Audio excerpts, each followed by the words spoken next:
Dun dun dun dun dun dun dun dun dun dun dun dun dun dun.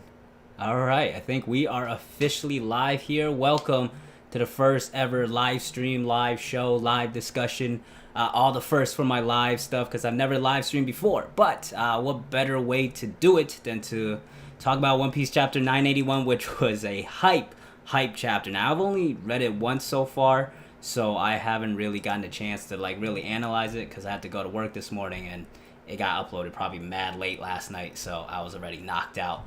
But I already knew what was gonna happen in this chapter because my dumbass saw the spoilers on the One Piece Reddit, and it came out mad early. It came out like Monday. Usually it comes out like Wednesday, but for some reason for this chapter it came out on Monday. I just instantly clicked it. Something took over me.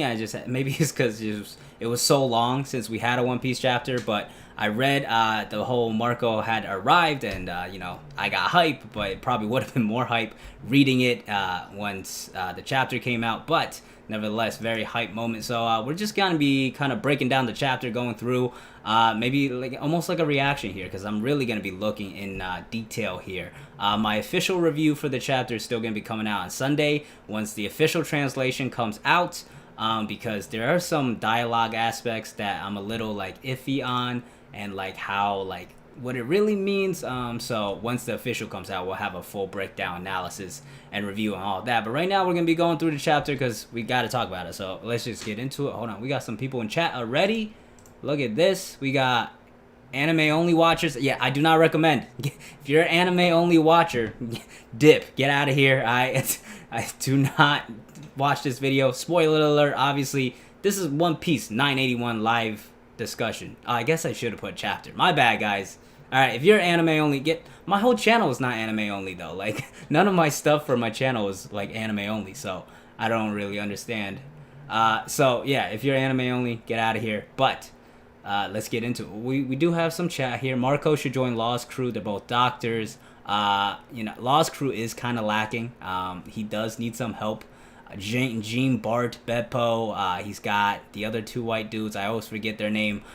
But Marco joining would be cool, but I don't really see it working out because, the Whitebeard Pirates are still way more stacked than, like, the Heart Pirates. I don't really see the reason why Marco would join Law's crew. But anyways, let's get into the chapter. So this chapter is called Engagement, and I actually thought, like, that had something to do with Lola and Gotti's whole thing. Like, she proposed to him last chapter, and the whole finale of the cover story is looking to go into this direction of like a marriage, and then Pound, who was last seen by Dressrosa, by Green Bits, and then finally like reuniting that whole family, and like that kind of ends the cover story. But I don't think there is a cover story for this chapter, because we get this dope cover page color spread of Sanji as a DJ. By the way, guys, if my audio is like too low or too loud or anything, let me know, because I'm completely new to this. Literally just learned OBS like a couple days ago and figured it out, and just like been testing it here and there. So if it's too loud or anything, definitely let me know. I see I'm close to peaking a little bit, so I'm gonna just turn this down a little bit, make sure that's good. But yeah, we get this dope color spread here. Sanji is out on the DJ. Zoro is passed out in the background. So like literally everybody's jamming out. But Zoro obviously just doesn't care. He's got his booze right underneath him. So he had his booze and he's knocked out, having a good time. It looks like Usopp is also doing a little DJ ting back there. This big ass dog is also here. I don't really know. What is that supposed to be? Panda Man? No, that's not a panda. That's a big ass dog. Brooks jamming out as well. Got the headphones around.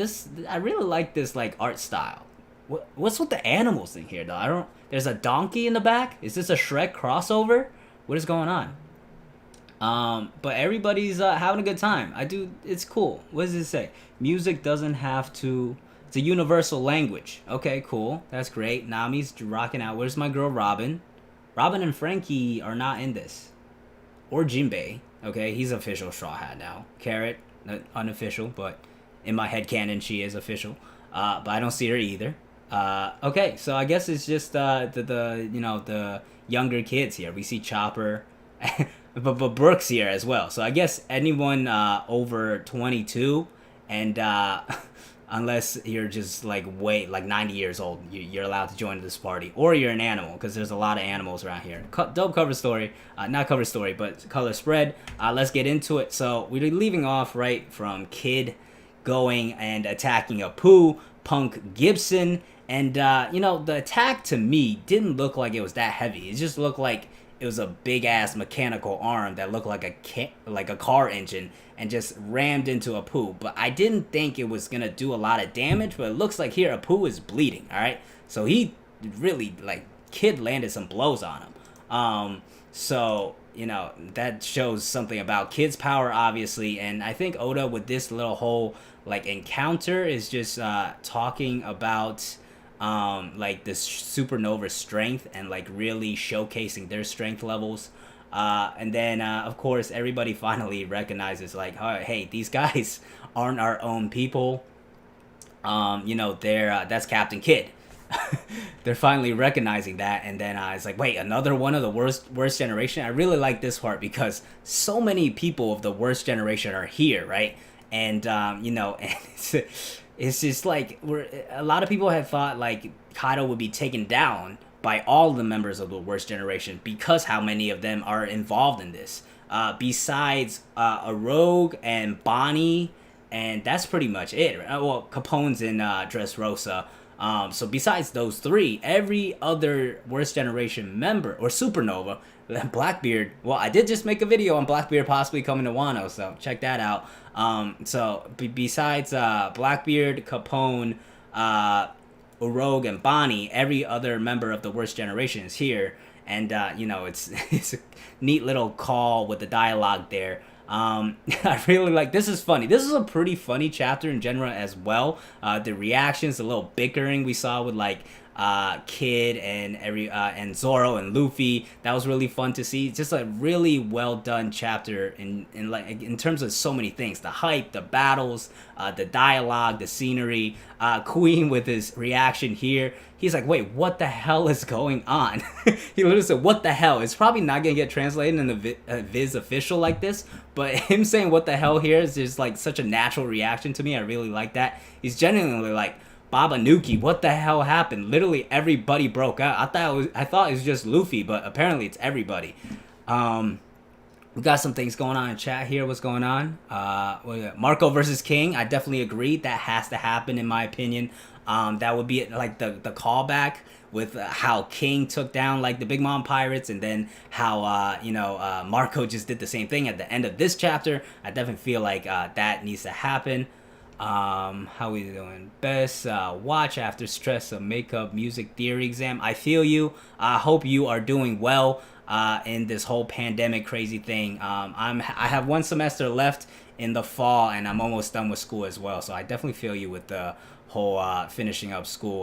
Best of luck to you, Akami Ali. Hype for Izo. Yeah, Izo reunion with Kiku. That's definitely something I want to see.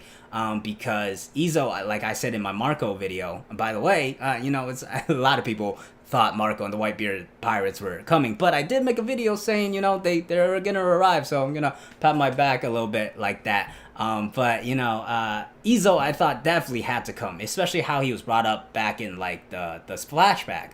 So I was like, okay, Izo has to show up. It makes sense. He's been tied in so much, and now he's here, and I want to see. And he's literally replacing Conjuro in that retainer spot, right? Because he was a retainer, he just ended up leaving. I guess he just wasn't a red scabbard. It always confused me what the main difference between those two terms are. But yeah, definitely Izo, excited to see. I also want to see who else showed up in the next chapter and stuff. No break as well this week, so that's dope. I'm going a little all over the place, but it's way more fun to just interact with chat. So let me just catch up with all the chats here before I hop back into the chapter. We have hype for Izo.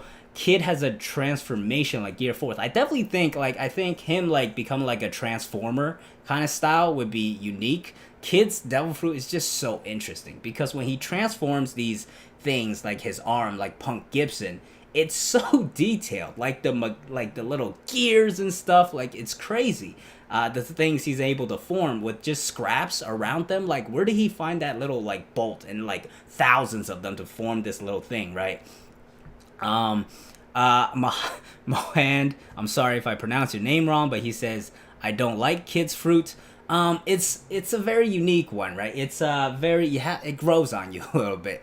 You have to see what else he's able to do with it, because so far he just collects a bunch of scraps and makes it into like one like attack, right? And that's really all he's been able to do. You have Punk Gibson, and the other attack, essentially the same move, just different names. We have the good noise canceling headphones. Okay, yeah, my fan's also going low in the back. I normally don't have that on, but it's probably going to be longer than my average video recording session. So, and it's really hot out here. I don't know where you guys are in the world, but right now it's like 90 degrees out here in the States, in the East Coast. Who's my favorite character? Probably Luffy. It's generic, but he's had the most time development wise, and like seeing him grow and just his attitude and his ability to draw everybody near him. It's Luffy's just my favorite character. I know it's very like boring answer, but I like Luffy a lot. It's just metal. He only makes hands. That's what I'm saying. So far, that's all we've seen so far.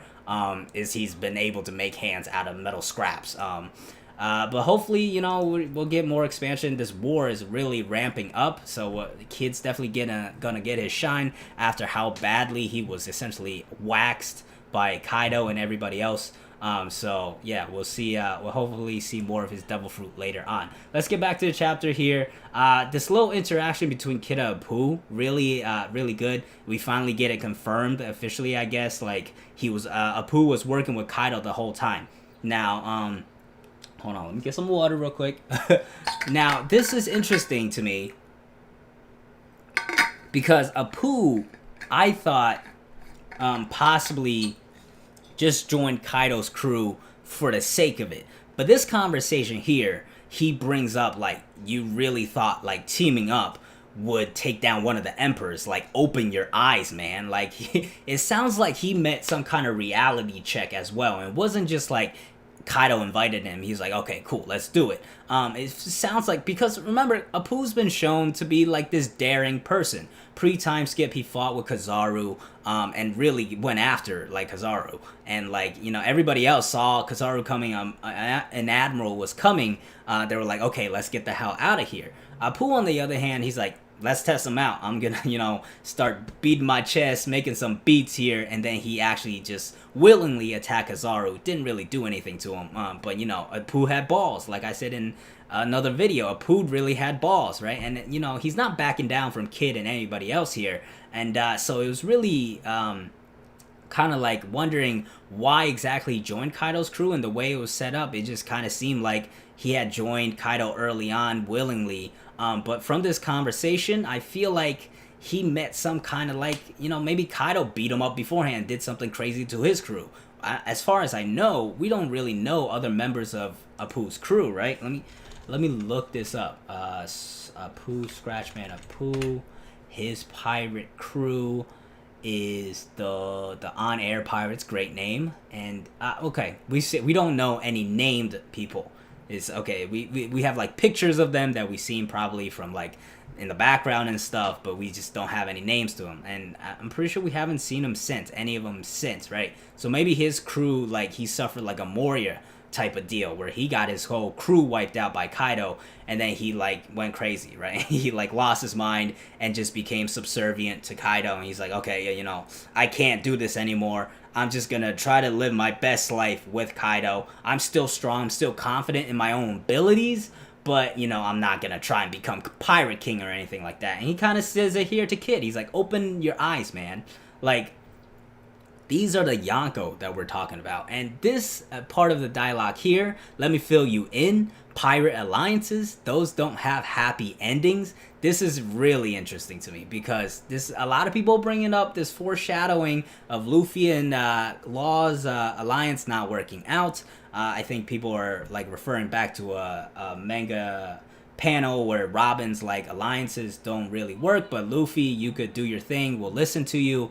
And then, Law's whole thing where he didn't want his crew to tell Luffy about him getting captured, and then how he ended up getting escaping, with Hawkins guarding him, and his whole dialogue with Hawkins there, where he said, like, where Hawkins was like, I see your alliance with Straw Hat is going well, but how's that working out now? Now, personally, I don't think after the amount of development we got with Law, and the amount of time we got with Law, like how much he was developed to be like a good person, and like we really learned about his motivations and everything, I don't think it makes sense for him all of a sudden just to turn on Luffy because, he realizes the Yonko is too hard to take down, because after all, it was his idea to go after Kaido, right? He was like, Straw Hat, let's team up. We're going to go take down a Yonko. We're going to take down Kaido. Now, all of a sudden, he's going to be like, yeah, no, I'm out of it. Nah, I think I'm good. I'm just going to betray you and team up with Kaido now. It doesn't make any sense to me. And Law's a fan favorite to turn him into a villain.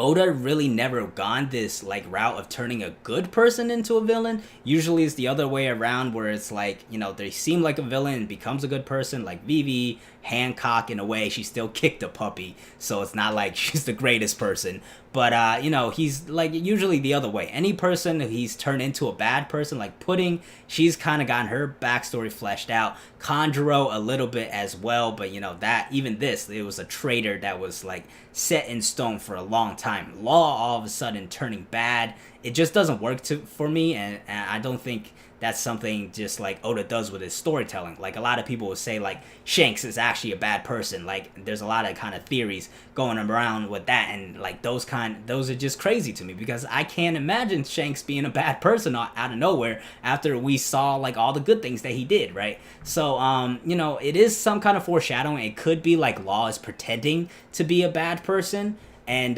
just to use as like a cover, and like maybe for a moment we think he betrays Luffy, and then later on he's just like, of course I didn't betray you, right? Like I'm Law, like he's a D-Clan member and a fan favorite. I can't be turned into a villain. Like people have to buy my merch. I have a Law hoodie back there as well. I could, I'm a big Law fan as well, so I don't want to see him turn into a villain. I also don't think it would make sense. What we got going on in chat here? Let's see. Magnetism versus sound waves. Yes, both very unique fruits, Kid and Apu. Apu's fruit I kind of broke down in a video about how sound waves and how he could mess with the frequency and the amplitude of things, and make it too loud and like kind of let it emulate a explosion, and that's like anime logic. It's like, and a real explosion comes out because he's able to do that, and maybe he's able to like just make it like different frequencies, so low or so high that you can't hear it, but it's still like is so super loud, and you can attack you that way. And with the whole magnetism thing, maybe like, yeah, you could like go like the Magneto route in like X-Men, right? So he could definitely do some crazy stuff with this fruit. I'm not too familiar with, I would have to do more research on like magnetism. The sound, I was kind of in my area because I just had taken an audio production class last semester, so it's like fresh in my brain. That's why I was able to do the whole Apu video in more detail. Caribou is on Onigashima. I would think so, right? Like he's stuck with everybody. Or do you think he just dipped? He was brought, I think Oda does everything with a reason. There's not many incidents where Oda like brings a character into the story somewhere and just forgets about them, right? Yeah, so like Caribou, he had a role in Udon, and I don't think that's gonna be his only role. And he's gonna be an important character because he knows about Shirahoshi being Pluton. If you forgot about that, like, so like him like knowing that matter is like very important. So like maybe he's not on Onigashima, and like maybe we see him later, and he gets captured by the world government or something crazy like that. But although I would think the world government, or like at least the Gorosei and Imu, would know about like Poseidon and how that works. Maybe they just don't know Shirahoshi is one confirmed. They probably just know like the Mermaid Princess is one of the weapons. But Caribou on Onigashima, I think it could make sense that he's involved, but maybe he's just staying on Wano and will be brought back into the story later. Otama, I think definitely has to play a role. Either she's there. I don't think it would make a lot of sense for her to be there because she's 12, like an 8-year-old little girl, right? So for them to just bring her onto the war, doesn't make a lot of sense. Maybe she has this thing, it's like, oh, I want to be a pirate too and prove myself, and snuck on somehow. That could be played out, but her power is strong. She could literally headliners. These are top tier people of Kaido's crew. She just pulls the little thing off her cheek. It's like, oh yeah, Babanuki, you're my like slave now. You're my, you gotta listen to everything I say, right? So like all the smile devil fruits. You forget about like the Beast Pirates get defeated by an 8-year-old little girl with a devil fruit. That's a headline right there. Big News Morgan would be salivating over that. Otama, she gets like a 1 billion bounty because she took down Kaido's crew like that. Otama comes in hot with and just takes out all the Smile Devil Fruit users, and now all of a sudden she's like a Yonko. She has all the Smile Devil Fruit users. Okay, but I think maybe Usopp got a couple of her like things, and like they used her fruit as ammunition, but her showing up to the actual war, I could see it working either way, but I think like her supplying them with weapons would be making a lot more sense and would be more responsible. What else we got? Kid's Devil Fruit is a nice contrast to Luffy. Rubber is elastic while metal isn't. Very good point. People saying Law is going to die in Wano. That is also a very popular theory because you feel like this is such a big war, right? And there's going to be major consequences to this. So there's got to be some kind of sacrifice, people feel like, or a big tragedy. That's a major theme in the Kabuki play as well.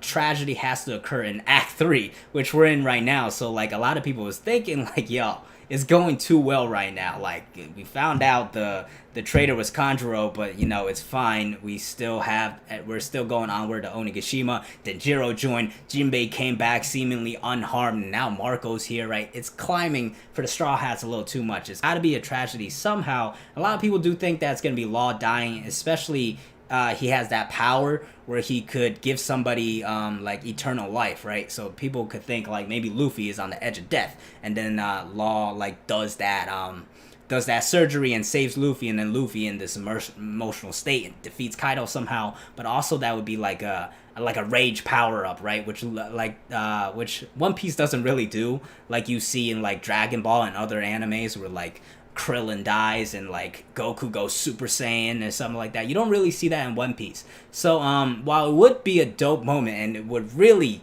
like change the tone of the entire story and arc, again, Law is such a popular person. For merch wise, I don't think he'll die, and especially how Oda handles death. Like, not many people die. Like, Pound came back alive. We talked about the whole Willa P thing already. And then in another SBS, I've been rereading SBSs recently. One thing Oda says, like, dying is the same as having your dream crushed or something. So that's how, like, in my opinion, Oda views death. And that's why, like, he doesn't use it as often as he should, and to, like, really set consequences and stuff. But, I don't see Law dying in particular, but it would be a sick, like a very emotional scene. I think some people have actually like made fan art of that kind of thing. So it could happen, but I don't think it would be something that Oda pursues. What else we got? We got Law become a Yonko. Entire island is his room 24/7. That would be nuts. Like a kind of endgame thing, right? Where like we're seeing how everything's like playing out after everything's over. Luffy's the Pirate King and all that, and we see Law, and he's like on this island, and then somebody like dumbass just goes and infiltrates Law, not knowing how strong he is. I was like, oh, we're gonna take his head, Trafalgar Law. We're gonna take his head and become big names, right? And they go there, and it's like, wait, why are our like body parts all of a sudden floating? And then we zoom out, and the whole island's like a room. That's a dope concept there. Colonel. Dope concept. Worst generation shenanigans. Super fun to see. Marco is back. Here we go. I'm also super hype. Also with Law's death, I feel like his story arc can end here. It would wrap up, right? We've seen his story like from him as a child and to how he became a pirate and everything. And what more can he really accomplish? Is his goal still to become Pirate King? I guess it would wrap up his story a little bit. I don't want him to die either. I don't think it will go that route, to be honest with you. But let's get back. One Piece 981. Right here, this big moment here. Apu also slashes Kid right in the chest, just like how Zoro did. A lot of people crushed Zoro and Zoro stands, and some of it was deserved. Zoro stands could be very obnoxious. I'm a big fan of Zoro as well, so sometimes I'm overestimating Zoro myself, and I talked about that a little bit in my Zoro Wano video. But, you know, Kid, although he did land some damage on Apu here, also takes a slash, and we get this explained by Killer later on in the chapter of how Apu's double fruit really works. But before that, we get this like kind of like stare down between Apu and Kid. I really like that. Like, Apu's just like, "What's up, Kid? What you got on me, huh? You took me, but I could slash you right back." And then Kid like kind of smiles right back at him. He's like, "You're garbage.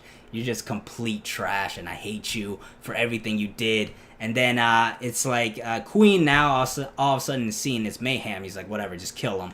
And then everybody gets involved, and we finally see one of the numbers. This is another big moment. The numbers, raise your hand if you thought the numbers would look like this. I was expecting like a very devilish, like a Oars kind of vibe, right? But this is just a giant ass goofy human. Hacha, we see, I guess he's number 8, right? The hairstyle, not the best look for him. He's kind of got like knockoff Doflamingo glasses going on. This is obviously very strong. You know, he started just rampaging on everybody here. It doesn't look like he could speak English. So it doesn't look like they're very, you know, understanding people. But, you know, the design I'm not in love with. Some people like it. It is definitely a twist and could get explained a little more. Are they giants? What exactly are these guys? Are they just like they got so big, like as giants or something, that like their brains stopped functioning or something, and they could only say ha cha cha cha, and just their name was the only thing they could learn, and that's all they understood, and just like the very basic, like kind of Weevil stuff. Maybe they're connected to Weevil some way, right? Because Weevil is very dense, another very super strong person, but not the brightest, right? But the design for Hacha here, what did I tweet? He looks like Sabo's brother, just bigger, right? Like a big version. Like what's Sabo's brother's name? I'm not good with names, guys. All right, so if you're like counting on me for names here, yeah, Stary. I almost said Stussy for some reason, but Stary. He looks like a big goofy Stary to me. You know, but that's the numbers there. Very strong. That's definitely more interested to see what their origin is and how Kaido was able to put them in his control. Luffy gets back into action, kicks somebody. Who is he kicking here? I really... Okay, so one of the Beast Pirates fire a shot at Kid? I think it's like hard to see in the background. But then Luffy comes in and I guess kicks the guy who is firing a shot. And then he says, "Get to the keep, Jaggy," which is a weird phrase to use. But here, this is funny. This is classic One Piece. You see like the bickering between worst generation shenanigans. Somebody mentioned in chat, essentially. You can see Luffy saying, "You're making a huge mess," and then Zoro's like, "You're the one to talk," and then Kid says, "That's rich coming from you," and then Killer's like, "These guys are all ridiculous." I feel like the Viz translation is gonna be like, "These guys are all idiots," because like that's like I feel like that's something Oda would write. But yeah, essentially like Luffy went after Kid to stop him from making a mess, but Kid pretty much understood the plan better than Luffy did, but ended up attacking Apu anyways because he hates Apu. And then Zoro went after Luffy because he thought Luffy was gonna make a mess. I mentioned this in my last chapter review, but they're very all just hypocritical, and pretty much Law's plan is playing out exactly how he thought. These 3 idiots are gonna just go and do what they want, so we're just gonna use them as the distraction, and they're super strong, so you really don't have to worry about them. And then Apu's attack comes back into play here. Check it out. And then Killer somehow knows about his attack, but everybody else doesn't. He says, "Cover your ears." Boom gets... Okay, so this is important. I didn't notice this the first time I read this, but Boom, he's using Boom here. That's his explosion techniques. That's the one that blew up Luffy and Kizaru. I'm pretty sure. Let me double check, but I'm pretty sure Boom is the attack that blew up Luffy and knocked his ass out last chapter. Fighting power, boom, boom, boom. Is it? Where's Boom? Yeah, Boom is Dong. The it's they all use different translations, but yeah, Boom is the explosion. So they covered their ears and didn't explode. So I'm guessing this means that a poo is sound waves. If you can't hear it, that's you're immune essentially. It looks like they're still taking some damage because they like your hands aren't gonna cover up all the like sound, but they didn't blow up. So that's huge. Apu like realizes this and he's like, oh my god, you found me out. And I mentioned this in Apu's Devil Fruit video where like Apu is showing off some crazy strength, knocking out Luffy, being able to cut Zoro, and then also being able to cut Kid. And I mentioned like this is a way Oda showing, hey, the supernovas are all super strong. Look what Apu is able to do. So he made him like do these crazy feats of like knocking out Luffy after we've been hyping up Luffy for so long, defeating 2 commanders and learning advanced armament and observation haki. All of a sudden he gets knocked out by Apu. But I said like it could get evened out as we balanced out, as we learn more about Apu's Devil Fruit. So now we find out it's just like if you hear the sound, the attack works. If you don't hear the sound, all of a sudden that's a major weakness, right? And I saw somebody tweeted that Corazone's Devil Fruit of him being able to create that space where you can't hear anything essentially just negates Apu's Devil Fruit, right? And that would be, it's kind of everything has to balance out somehow. So Apu's definitely strong, but his strength came more from a factor of unknown rather than he's all of a sudden just like Yonko commander level. Maybe he is still. I'm not gonna put it out there that he's not. I'm not gonna sleep on Apu again because I did that the first time and then he proved me wrong massively. But I am saying his power is being shown to be more of a factor of unknown. Do we have some new chats here? What are we saying? Hacha kind of looks like Stelly and Jack Skellington. Who's Jack Skellington? Am I ignorant? Is that One Piece character or like a very famous person?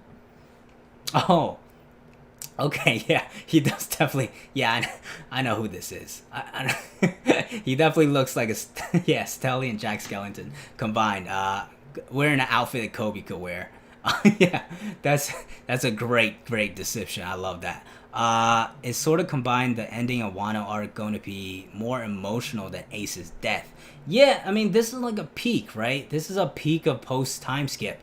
Like Marineford was the peak of pre-time skip and we got this big emotional moment and kind of like opened our eyes to how strong everybody is. I think it does reflect Marineford in a way where we're gonna see the strength of the Yonko and we're gonna get some like tragedy and emotional moments for sure, but I don't think it has to be worse than Marineford because I think it's a moment of progression. Now we're seeing Luffy and Zoro and everybody in the Straw Hats after the time skip, after they realize like, yo, we can't mess around anymore. This is not just a pirate game. I want to be the pirate king. I have to defeat these Yonko people. Like, I'm not going to take L's anymore, right? So like them realizing that, and then like if they take the same L again, it just wouldn't add up to me. You have to see some kind of progression here with the Straw Hats like really using their own power to take down a Yonko. In my opinion. Ace was his brother. How could it be more sad? I do agree. Straw Hat death would be a way, right? A lot of people say this about Ace's death, how it wasn't as tragic as it could have been because we didn't get a lot of screen time with him. And then the flashback and like learning about him came after his death. And it was still an emotional moment. I cried. Listen, I bawled my eyes out, even though it was spoiled for me, so I knew it was coming. But I still cried at the moment because it was very well done. I was not expecting Luffy to essentially have his mouth split like a meter wide and just break down. Shouts out to the voice actor, killed that scene. But yeah, I bawled my eyes out at that scene. And the Straw Hat dying would be more sad, but it would have to be like written very well for it to work. But at the same time, I mentioned merch a lot and like sales and like you might not think that's important, but One Piece is such a big money maker. To kill off like any of the Straw Hats kills kind of like your revenue source because they're not going to be in the rest of the story, and it's probably going to go on for at least another 5 years, I would say. So like if they just become irrelevant and like dead and not in like anybody's minds anymore, I'm sure like they would still do like spin-offs and movies on that character. But I don't see a Straw Hat dying. The only person I thought had a chance would be Jinbei. But like, you know, we're past that route. He's officially a member, so I don't think he's gonna die. Let's see here. Where are we in the story? Who's who? We see who's who next year. Oh, before that they mentioned Killer. This part I didn't particularly like. Killer eats the bad smile devil fruit. The scene depicted here, at least what we've seen so far, is Orochi saying to Killer, eat this and you'll have a chance to save your captain. Killer, like, even in these scenes that we see right now, he's the level-headed person, right? He's the one that understood Apu's devil fruit, always calming Kid down, and him falling for this like textbook villain strategy of like, oh, do what I say and like you'll be fine, well, save your friend, everything's gonna be okay as long as you do what I say. Him falling for that and ending up eating the smile because of that, I guess you could spin it to like be saying he's so loyal to Kid, and maybe we'll get their backstory a little more based off of that. But I don't like him. He has to understand there, like, even if I eat this, nothing's gonna happen. Orochi's been set up to be such a bad villain so far by tricking. It would be the second person. First would be Odin. Second would be Killer now, using textbook super villain tactics. And I really don't think somebody like Killer falling for that makes a lot of sense. But hopefully we'll see it get explained and fleshed out a little more later. But we move on. Now we get to who's who.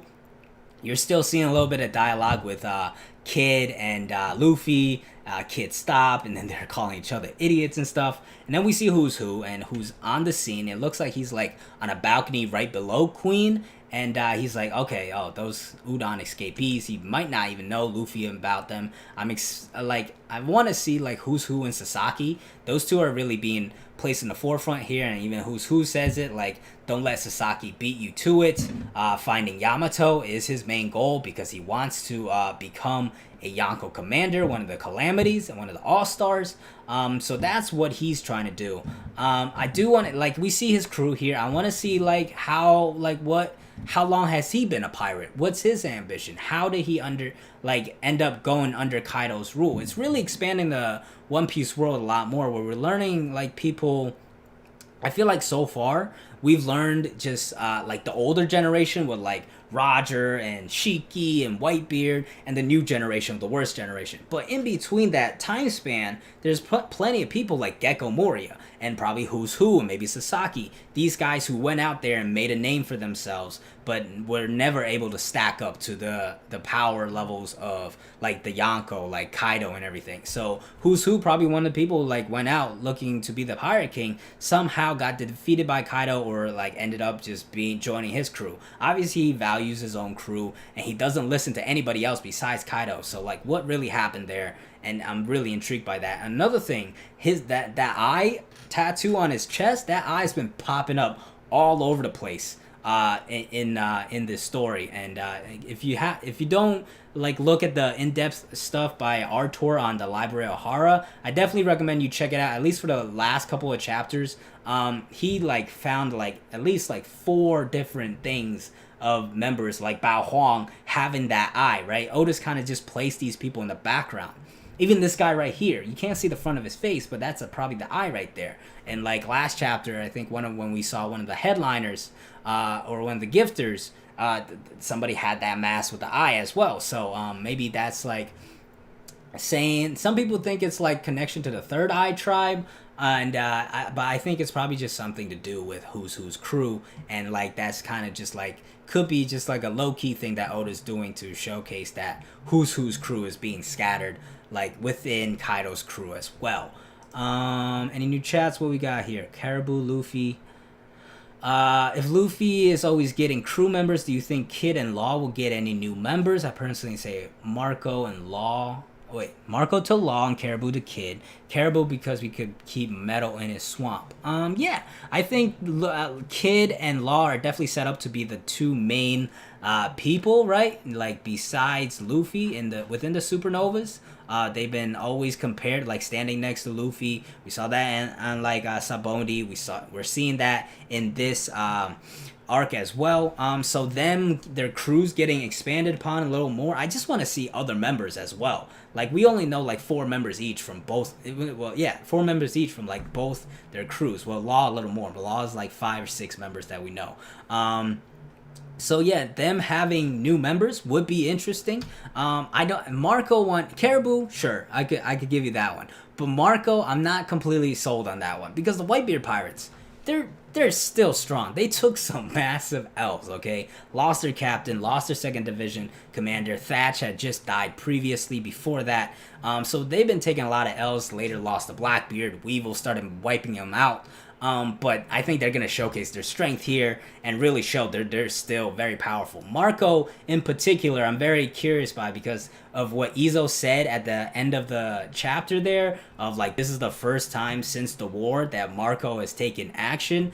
That sounded like just so emotional to me. That like gave me goosebumps a little bit for some reason. It just hit me. It just hit me like Marco's been like taking so many L's and like had one of his brothers essentially, 2 of his brothers essentially die, his dad die, and now all of a sudden the burden is just placed on him. He's got to take over, and he's like, okay, let's go after Blackbeard, and he gets wiped by the Blackbeard Pirates, and then he's like, okay, let's just chill out then, let's just be safe, and then Weevil's big ass comes through and just wipes everybody else out there. So Marco's probably just like, okay, everybody go stay safe, and just go hide somewhere. I'm gonna protect this village. Let's just chill out. And now he's getting back into action, and it's like almost like somebody who suffered a trauma is now coming back into it and like finally getting back into action. And I'm really excited to see Marco's character and strength get developed a little more. But back to the story here. Last scene with Who's Who here is interesting because he heard Queen's dialogue of Queen saying he wants to take somebody out. And I was speculating in my last chapter review saying maybe he's talking about X-Drake because he found X-Drake out. Or maybe he's talking about somebody he hates within the Toby Roppo. That could be Who's Who or Sasaki. Those like the main 2 people that have been set up to be like, very like rebellious in a way, right? Not like very like obedient to anybody besides Kaido. So maybe they're talking about each other here. Well, Who's Who said that makes 2 of us. They could be talking about each other, or it's like a misunderstanding, like Who's Who wants to take out. Or is he referring to... See, this is where the dialogue gets a little iffy. Is he referring to one of the calamities, or like somebody in general, or is he talking about like the Toby Roppo? Is there infighting between amongst the Toby Roppo as well? So this is why we have to like wait for the official to really make this clear and see what it's all about. But yeah, definitely infighting is a major theme, and betrayal as a theme in Wano in general. And I mentioned this in another video of like how Luffy will win the war. It could be like betrayal plays a big factor, and like if the tide starts to turn, Sasaki, Who's Who, these like Black Maria, Ulti, Page 1, they could just all of a sudden turn, and like maybe this infighting ends up taking down one of the calamities, right? So like it could just how do you say that word? Knock out, render them useless. Render useless some of Kaido's strongest fighters just through infighting. So let's see where this keeps going. And then we get Big Mom been changing for 3 chapters, man. She's been at this, putting on this kimono for a very long time. Now, the dialogue here is very important because it sets up what happens at the end of the chapter. Big Mom's laughing, ma, finally got in touch. And, they'll be here soon. The ships will be here soon. And then somebody there is having a dialogue with her. It's strange. We don't see any ships at the port. Now, remember, how you get to Wano is you either got to climb these crazy-ass waterfalls, which is extremely difficult, and you're very vulnerable, or there's a way underneath. And there's a port underneath that you could get lifted into Wano. But of course that's heavily guarded, and it's only accessible to like Orochi and Kaido's people. And but of course they're in an alliance now. They should have had access to that port, but it looks like Big Mom just didn't know about it and did not tell the Big Mom Pirates about it. So they're still climbing up. Another thing this clears up is a lot of people weren't sure what they meant when Bao Huang came in and said, Big Mom's ship is coming soon. Did that mean another ship of Big Mom's people were coming? I speculated that could have been like katakuri and pudding coming for a wedding or something. That has been scrapped. It doesn't mean they're not coming later, but the ship they were referring to was still Perospero and Daifuku and Smoothie and all them. That ship climbing up that we see at the end of the chapter. Now we cut back to the samurai and really getting the breakdown of their plan here. Kinemon is going on the east side, obviously. Remember, Kinemon and Denjiro split off into two directions. But looks like the plan has changed. It looks like they both went to the right side for some reason. And then one of them's going to cut through the midway section and attack in the front, I guess, with Luffy and everything. Well, they're not going to just go out like Luffy did. They're going to sneak in, blend in, and then the other one's going to wrap around, attack from the back, and now you have a pincer attack. Very classic, like, war strategy, war tactic. That's what they're doing. I guess Denjiro didn't go the other way because the way it's drawn looks like two forces went this way. Either that, or it means that it could mean this. It might mean, I might have misunderstood this completely. It could mean that Kinemon's force is going to split up. So now you have four forces essentially. 5 if you count Law going underneath with a submarine, where you have 2 main forces going left and right, and then they split off into 2. We have 2 forces combining in the back, and then 2 forces going in the front, and then Luffy and Kid obviously there. So that's their new attack, and it looks like Sanji's group with Usopp and Chopper caught up with Kinemon. We don't see Jinbei or Robin at all, or Frankie or Brook in this chapter, so Jinbei and Robin makes sense because they were walking, and I guess Brook and Frankie went the other direction or something. But, you know, it's Otis splitting them up and giving them new dynamics and interactions, so we'll definitely see them later on. Black Maria's red light district here. You know, guys, if you've seen my videos, I love Black Maria. Her having a red light district here, you know, maybe I got a little excited like Sanji did here. But unfortunately for my man Sanji, you know, walked right in there, swayed in, got pulled in, and then came back looking terrified. Because nobody was in there. Nobody was in there besides one lady. And that was Big Mom. And Big Mom, remember, changing into her kimono. And that's probably what Sanji saw. I don't know why he didn't warn anybody that Big Mom was there. Maybe he was just so heartbroken. This is like throwback to like Water 7 in Enies Lobby, where Sanji was dreaming about mermaids, and then the first mermaid he saw was that old lady. I told you guys I'm not good with names. What is her name? Wait, I could just look up mermaids. It's like, oh man, hold on, merfolk. Wait, where is she? Hello? I'm spending too long on her name, but Shirahoshi, Kokoro, of course. It's like kind of throwback to that, because Sanji, in his way, was imagining a crazy, sexy mermaid, gets Kokoro. Here, he's expecting like a brothel, gets naked Big Mom. So not great for my man Sanji here. Yeah, so they get to this bridge, this brothel area. They're like, okay, how are we gonna cross this? And then Sanji finds out nobody's there. Also a neat interaction here with you know, Kinemon. He was worried. He was very worried about Momonosuke, and Nami, very cute, gorgeous smile here, is like, You worry about that, right? Just calm down. Let us handle it. We see Carrot here. Again, like Carrot, these little interactions, it's important. I mentioned like her being with the Straw Hats is very important, because now we get to see her, like, even if it's just a little bit, her interacting with the rest of the crew and the dynamics getting built out a little more, her getting more screen time, hopefully leading her joining the crew. But yeah, it looks like Kinemon was a little preoccupied with that, and he's like, okay, I leave it to you guys.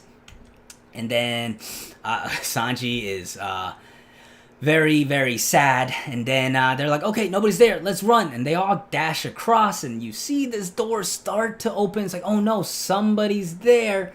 Everybody manages to get out of the way, but the tank stays, and Chopper's just peeking there. And yo, this image of Big Mom here is terrifying. This is horrific. Yo, she spent 3 chapters getting dressed. Who's dressing her? Somebody spent 3 chapters to have her look like this? That is horrifying. Okay, listen. I know she has a very unique style of makeup, and but it's not for me. I'll tell you that much. But this moment here, the connecting Chopper and Big Mom, again, people say are connecting this to like her, maybe like it's clicking how Chopper was nice to her when she was in the amnesia, and maybe this will put her back into amnesia, which, you know, I guess could be a way to pull it. I really hope it doesn't, this like the rest of the arc isn't just Big Mom switching between amnesia and no amnesia, amnesia and no amnesia, and like, can we just like decide like if she's a good person or a bad person and just set her that way? And like, if you're sticking with amnesia, like have her just completely forget about everything and really have her in, as a good person. But also, she's not a great person, right? She like kills her own family and all that kind of crazy stuff. So like, I don't want her to just be turned into a good person either. But it could be a way to like shift the tides of the battle here a little bit, or just a funny scene that Oda is incorporating. Now we're getting into the final scene of the chapter. Before that, let's catch up the chat a little bit here. Hey, I'm the King. What's up, man? What's good with you? By the way, those of you who don't know my name is Zach. I don't think I ever introduced myself in like the videos at all. I do put at the end, in my end screen notes, I usually leave like a little note and I put from Zach, but my name is Zach. If you don't want to call me, I'm the King. Will Zoro join the fight against Kaido or act as Luffy's bodyguard? Well, it's going to be a crazy battle all around for sure. And I think when they're attacking Kaido, Zoro has to be part of that. A lot of people, you know, popular theory that Zoro kills Kaido. I'm not, like I've said before, I'm not brave or bold enough to make that claim or hop on that train. I don't think it's that likely to happen. I think it makes sense for Luffy to maybe not kill Kaido, but knock his ass out for sure. Maybe Zoro kills him after that, right? But Zoro will definitely get involved in the Kaido fight and probably have his own fight. He's definitely not just gonna be Luffy's bodyguard, maybe for a little bit here. Who's Who is Pudding's dad confirmed? Yeah, with the 3-eye thing, it's very interesting. The 3-eye tribe, very OP tribe. If they awaken the third eye, they could read poneglyphs. I'm surprised the world government haven't just, maybe they have, maybe there's that not that many people with the third eye tribe, and they're like hiding as pirates here, and maybe that's like a story we learn from them. But yeah, I don't know about Who's Who being Pudding's dad, but him having a connection to the third eye tribe I could definitely see it with how much that eye is popping up. T-Nice, hello. Who's Who looks like Daz Bones. Yeah, I guess a little bit. I'm not a big fan of like trying to incorporate all these other characters. People also said he looks like Jin because of his lips. We haven't seen what his face looks like, so like it's hard to speculate. Him being Daz Bones, I don't think that quite adds up, because Daz Bones wasn't impaled down. He does look like Daz Bones. If you're saying he just kind of looked like that jaw wise, I could see it, but him being Daz Bones, I don't know about that one. Now, final scene here, the waterfalls. So here we go. Sparrow leading the charge. Okay, we're climbing the waterfall again. It's taking them a long time. They got knocked all the way back down, and now they're finally getting back up and climbing this waterfall. Brutal waterfall that they have to do. They're like, how's this the only way into the country? Well, it's not. There is a port underneath. Like, Big Mom just didn't tell you about it. Now, this part is also very interesting. The dialogue, you really have to pay attention to. Like, it's easy to read these chapters and see the action and just go skim the dialogue and then move on to the next scene. But if you really want to like predict and like see like and speculate where it goes, you have to focus on dialogue. So their reaction to alliance to the Beast Pirates, first of all, it looks like it wasn't properly explained to them as well. Like, nobody knows the reason why Kaido and Big Mom got into alliance. So they're very like you know, taking a step back. They're not 100% trusting here.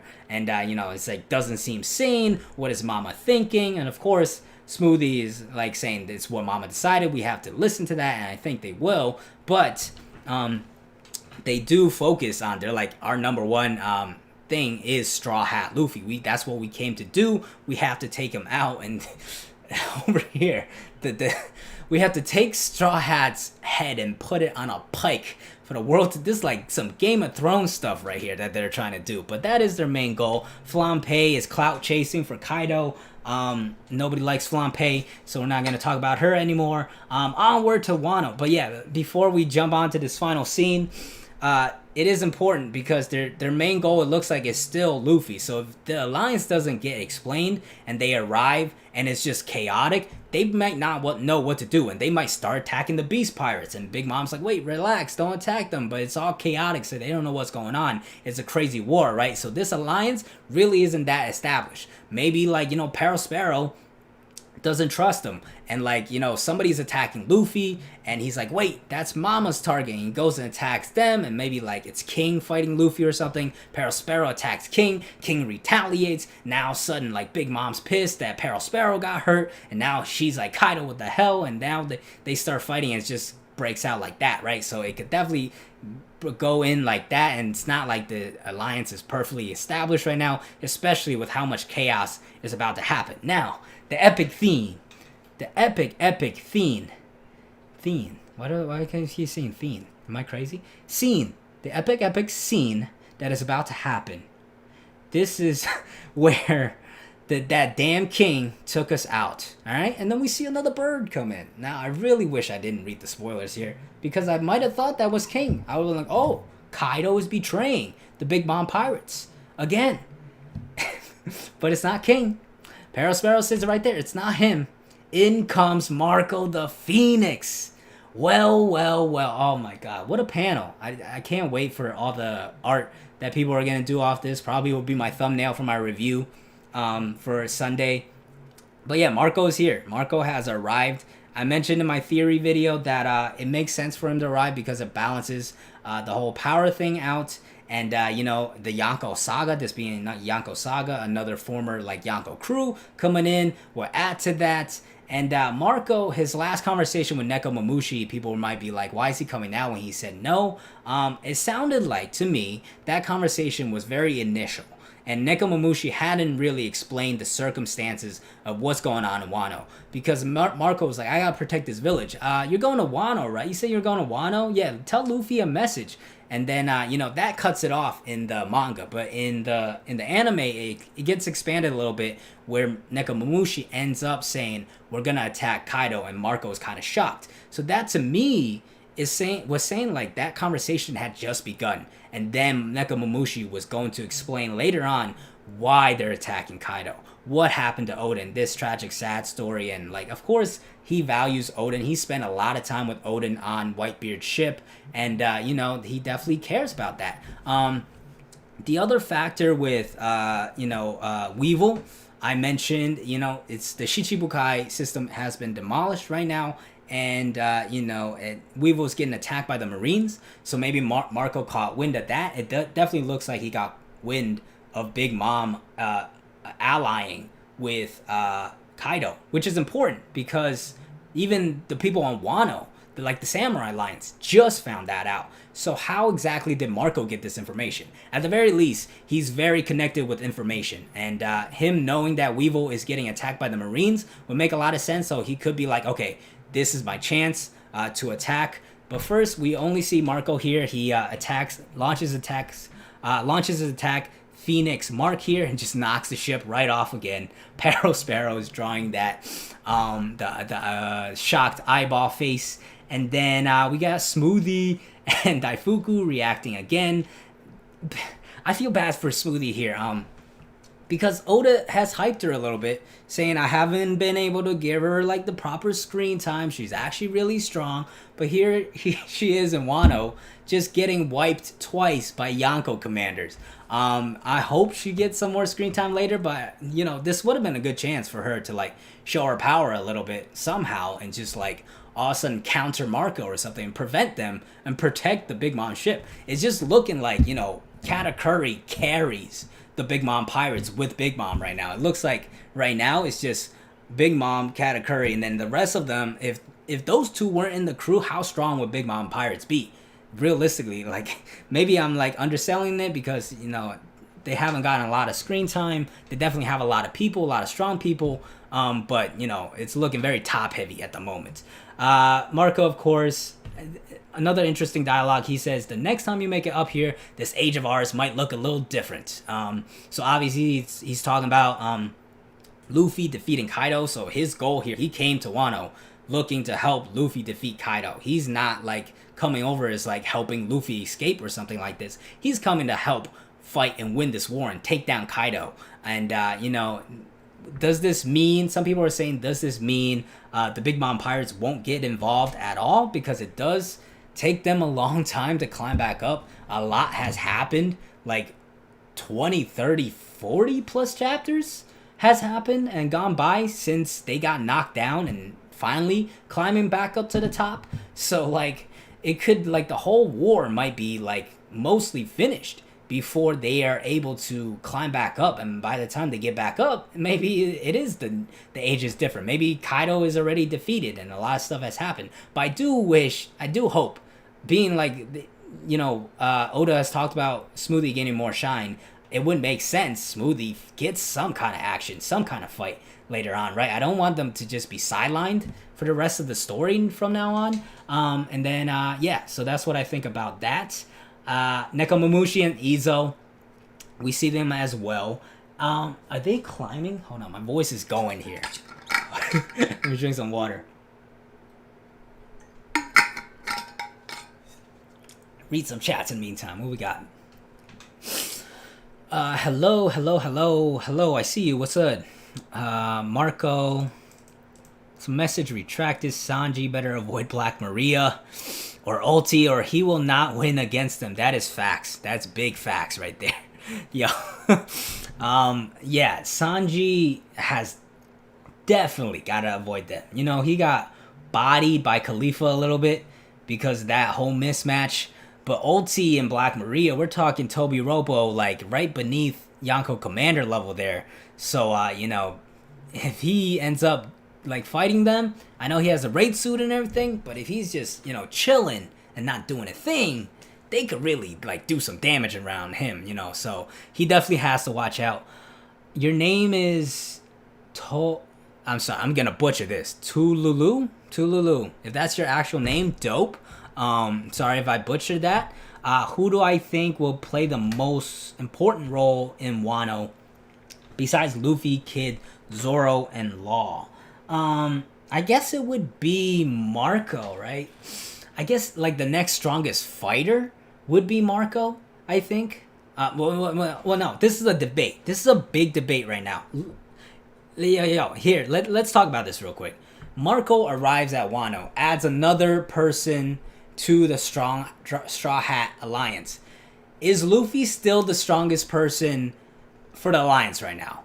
Because Marco's here. Is Marco stronger than Luffy, or is Luffy stronger than Marco? That's an interesting point brought up from people I saw on Twitter. It's like, wow, Luffy's not even the strongest person in Alliance anymore. And then some people are fighting back. It's like, no, Luffy's stronger than Marco.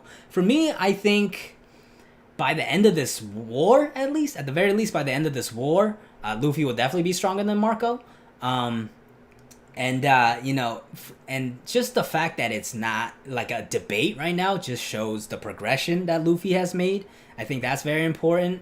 What do I think? Carrot's matchup? I thought it was going to be Perospero. You know, Pedro died fighting Perospero, so Carrot fighting Perospero made sense, but my man just got blasted off the waterfall again, so I don't know when he's able to make it back back into the fight. Okay, yeah, but yeah, let's finish it out here. Izo, Nekomamushi, the ship just went flying by. Izo says it's Marco's doing. First time fighting his first time he's gone at it since the war. And super interesting. I want to see this get expanded upon. You know, Marco, what he experienced, the burden that he experienced from taking over as the captain, all of a sudden thrown into this position in the midst of absolute chaos, right? And then him making the big decision to go fight in the payback war and then getting demolished, and maybe he tried to take a step back after, and then Weevil came into play. You know, it's just been tough for my man Marco, and I feel for him, right? And him getting back into action, I'm excited to see. I'm excited to see more fighting from him, more power from him, and just what he's able to do. But yeah, that's One Piece chapter 981, an absolute dope chapter. Really loved it. Again, like I said, once the official comes out, I'm going to read that through a little more, analyze the dialogue a little more, and, you know, do an official review on that. That will be out Sunday. I'll try to get it out as fast as possible, but probably around 2, 3 o'clock that will be out. But yeah, this was fun. I definitely had moments where I was like mumbling my words a lot because I don't have my jump cuts and, you know, first live stream and all that. But I'm glad a lot of people show up. I thought I was going to be talking to myself this whole stream. But you know, we are peaking at, you know, I saw 13 viewers at one point, but we stayed steady around 8 to 10. Now we're at 11. So shouts out to you guys for stopping by. It's been really fun. I'm gonna hang out and you know, talk to the chat a little longer. But for those watching the VOD, thank you guys for watching. Hope you enjoyed. If you did enjoy, hit that like button, hit that subscribe button if you're not subscribed already. We're close to 200 subs. It's crazy how quick we're growing, and I appreciate you guys so much. Where are we at right now? 195. I think we've gained one more since I started this live stream. But yeah, thank you guys so much. Close to 200. If you want to be the 200th subscriber, hit that subscribe button, hit that bell as well to know when I'm posting new videos and when I'm gonna go live with my live streams. I'm gonna try to do this a little more. Maybe we'll talk about more anime series in live streams. Is more free flowing. I could you know, talk about more stuff. I'll probably try to stream on Fridays like today, and maybe Sundays as well, because those are 2 days the One Piece chapters come out. Well, we have like the early version and the official version, and it kind of allows me to just, you know, talk about a bunch of stuff without like really breaking it down and like bringing in all these edits and like condensing it to make sure all of it is like important. It could just let me like free flow and talk about like different topics and like engage with you guys a little more. So probably Fridays and Sundays I'm gonna try to do that, so a little more content. And yeah, but yeah, hit that bell if you want to keep get notified with when I'm posting videos and doing live streams. And I'm just gonna talk to chat for a little while here. What we got? How's Luffy gonna fight Shanks?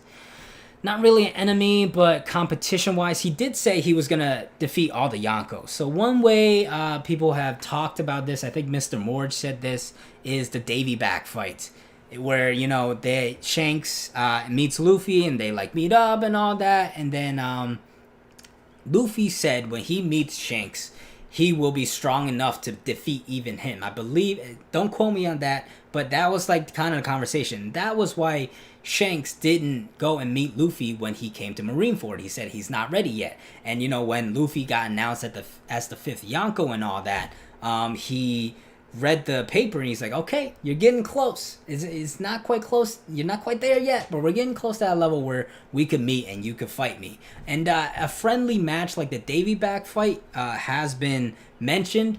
And besides that, it just could be just a friendly competition. And right, and I think that could be a way to work. The other way is like Blackbeard defeats the Shanks crew somehow, and then essentially like now you're just having Luffy take down Yonko and then Blackbeard take down Yonko, and it's just setting up, and they're just both collecting poneglyphs and setting up for this final battle where Luffy just defeats Blackbeard and like essentially becomes Pirate King, whatever. Of course, there's still the stuff of the world government stuff, but I think that could be the way to go. Let's see. Apu can get hard countered by covering ears. He does get weakened by that, but as you saw, you can't cover it all the damage. They were still taking a little bit of damage. Also, how are you going to fight if you're just walking around like this the whole time? You can't really do that. I did mention Corazone's fruit could be an actual hard counter to Apu's fruit. But yeah, I'm sure Apu has ways to like protect himself in like actual physical combat, where he could like still go into like Corazone's little bubble and beat him up that way. Now you can still hear. Yeah, that's what I said. Kinemon could make earplugs. Could definitely you know, weaken him that way, but Kinemon did say if you get attacked in any way, his stuff disappears. So like if Apu is still able to leak through a little bit and you take damage, maybe those just disappear. Luffy could try to expand his eardrum a little bit to shut out all the sound. Is that how that works? I don't know if that's how that works. A little too scientific for me, but that could be a great way to do it. What's my favorite manga? Manga, it might just be One Piece. Honestly, of all time, like a collective manga, I don't follow any other manga as close as I do to this story, especially after I started doing videos. So probably One Piece. Anime wise, it's probably not One Piece because it's the way they drag some of the stuff out. They are getting way better with Wano Country now, though. It still has some great moments and is a great manga in my opinion. But there are other stuff like Hunter x Hunter that I like a lot more. Full Body Alchemist was good. What else? I do like other genres. Your Lie in April, one of my favorite animes of all time. Yeah, so looks like nobody else has commented. Might just wrap it up here. Thank you guys for joining me. It's been a pleasure. It's been really fun. And catch you guys in the next stream and the next video. Peace.